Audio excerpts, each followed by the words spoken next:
I was halfway through my second cup of coffee when the doorbell rang. There was a small package on the front step. No return address. Just my name, scrawled in shaky handwriting across the cardboard. I almost didn't notice the faint "Play Me" sticker on the side. I brought it in cautiously and opened it with a box cutter. Inside was a cheap, black voice recorder. I pressed play. What I heard chilled my blood. "Daddy," my son's voice said, soft and trembling. "Are you there? Please come get me, it's cold in here." My heart punched my ribs. But my son, he was at school. I had dropped him off myself just 2 hours earlier. I stared at the device, my hand trembling. Another voice came on. Metallic. Mocking. Filtered. "You always thought you were invisible. Now, let's see if you still feel that way." The recording ended with a click. I stood frozen. Not because of the threat, but because that last voice? I'd heard it before. Years ago, when I was sleeping on sidewalks and getting kicked awake by strangers who called me trash. That voice belonged to one of them. Back then, I was just a homeless man with a dirty jacket and a backpack full of secrets no one believed. But I wasn't always like that. Before everything fell apart, I was someone else. Someone important. Someone wealthy. I just didn't show it. Most people mocked me. But one man tried to destroy me. I rushed to the school, trying not to panic, praying my son was still there. And he was. Laughing. Safe. Completely unaware of the nightmare I was unraveling.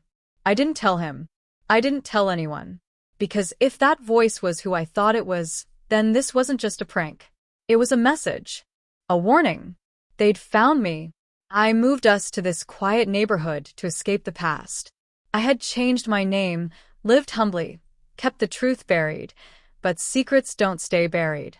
Especially not when they're worth millions. You see, the night I disappeared from the world, I had access to a private server. One that held the keys to hidden fortunes, encrypted documents, and offshore accounts. I was a security engineer, the kind who could vanish entire databases. And I did. But not before transferring the data into a locked hard drive only I could access. One I still had buried in the walls of this very house. I didn't think anyone else knew. Until the package came. That night, I stayed up watching the hallway camera feed, the front yard, the back alley.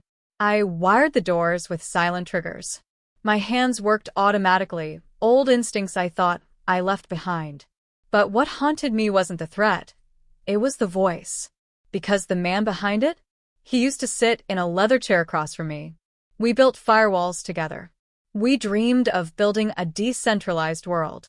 He betrayed me to sell our work to the highest bidder. I vanished before he could frame me, and took the only copy of the source code with me. Now he wanted it back. Or worse, wanted revenge. The next day, another package arrived. This one didn't contain a voice. Just a photo. My son. In front of our house.